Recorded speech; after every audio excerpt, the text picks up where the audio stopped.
নমস্কার। জীবনে আমরা প্রায় গুরুত্বপূর্ণ সিদ্ধান্তের মুহূর্তের মুখোমুখি হই এবং কিভাবে কাঙ্ক্ষিত ফলাফল অর্জন করা যায় এবং সফল জীবন যাপন করা যায় তা নিয়ে আমরা সবসময় চিন্তা করি। কখনো কখনো আমরা অপ্রত্যাশিত অসুবিধার সম্মুখীন হই এবং কখনো কখনো আমরা কোন প্রতিশ্রুতি রক্ষা করব বা কোন দায়িত্ব পালন করব তা নিয়ে বিভ্রান্ত বোধ করি।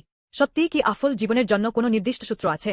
রাজা সলোমন একটি দুর্দান্ত মন্দির নির্মাণ করে তা ঈশ্বরের উদ্দেশ্যে উৎসর্গ করার পর ঈশ্বর তাকে বললেন, তুমি যেমন চেয়েছিলে আমি এই মন্দিরকে পবিত্র করেছি যাতে আমার নাম সেখানে চিরকাল থাকে। এদি তুমি তোমার পিতা দাউদের মতো আমার সামনে সততা ও ন্যায়পরায়ণতার সাথে চলো, আমার সমস্ত আদেশ পালন করো এবং আমার বিধান মেনে চলো, তবে আমি তোমার সিংহাসন চিরকাল স্থির করব।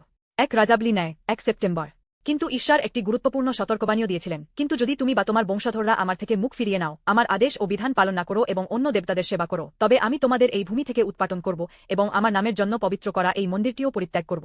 ইসরায়েল সমস্ত জাতির মধ্যে উপহাসের বিষয় ও গল্পের উপাদান হয়ে উঠবে, এটি যেকোনো প্রকল্প বা সম্পর্কের একটি চুক্তির শর্তের মতো। এদি আমরা চুক্তিটি বিশ্বস্তভাবে পালন করি তবে পুরস্কার আসে, কিন্তু যদি আমরা প্রতিশ্রুতি ভঙ্গ করি তবে পরিণতি ভোগ করতে হয়।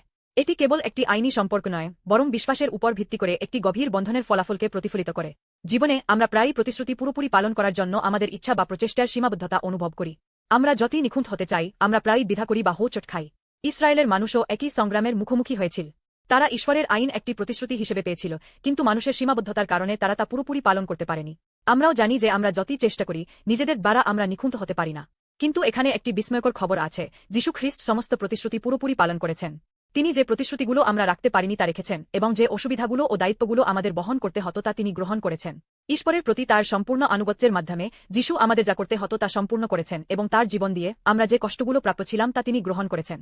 এখন যীশু খ্রিস্টের উপর বিশ্বাসের মাধ্যমে আমরা তার ধার্মিকতায় অংশগ্রহণ করি এবং ঈশ্বরের সাথে আমাদের ভাঙা সম্পর্ক পুনরুদ্ধার হতে পারে। যীশু খ্রিস্টের মাধ্যমে আমরা কেবল নিজেদের শক্তিতে দায়িত্ব পালন করার চেষ্টা করা জীবনের বাইরে যাই। পরিবর্তে আমরা একটি গভীর এবং আরও অর্থপূর্ণ সম্পর্কের মধ্যে সত্যিকারের শান্তি এবং চিরন্তন তৃপ্তি অনুভব করতে পারি। এটাই কি সত্যিকারের সফল জীবনের জন্য চূড়ান্ত সূত্র নয়, যা পৃথিবীর কোনো প্রচেষ্টা বা অর্জন দিতে পারে না?